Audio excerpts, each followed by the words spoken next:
It's 1922, and neighbours hear screams coming from this woman's house in the wealthy Lafayette area of LA. The police are called, and when they break inside, they find her husband, Fred Oesterreich, dead, shot, and they find his wife, Dolly, locked inside a closet, locked from the outside. Now, suspicion fell on Dolly, but nobody could explain how she'd killed her husband and then locked herself in the cupboard.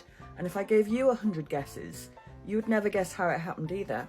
Dolly and Fred were both German immigrants. Fred had done really well for himself and he owned a textile company. They married really young. Dolly was 17 and he was 20, and the marriage wasn't happy, at least for Dolly, who had numerous affairs and was not too subtle about it either. One of the men Dolly was having an affair with was this guy here, Otto Sanhuber. She met him when he was 17. He's not 17 here, but she was well into her 30s when the affair began. Fred found out, busted them, and insisted that Dolly break it off, which she agreed to, and Otto made himself scarce. 5 years later, and the marriage is still in trouble. Fred is now drinking quite heavily and can be violent. Dolly is still having extramarital affairs. But around about 1918, Fred decides they need to move from Milwaukee to LA. And the reason for this is because he thinks the house is haunted. Things keep going missing and he can hear things moving around in the walls. But what Fred didn't know, what nobody knew, is that Dolly had convinced Otto, the 17-year-old, to move into their attic and to hide himself away from everybody, which he did. And for the last 5 years, he'd been secretly living in their attic, relying solely on Dolly for food and water and clothes, and having a lot of with her at the same time. When Fred insisted they move because of the ghosts, Dolly found a new house with an even bigger attic and secretly moved Otto in there as well.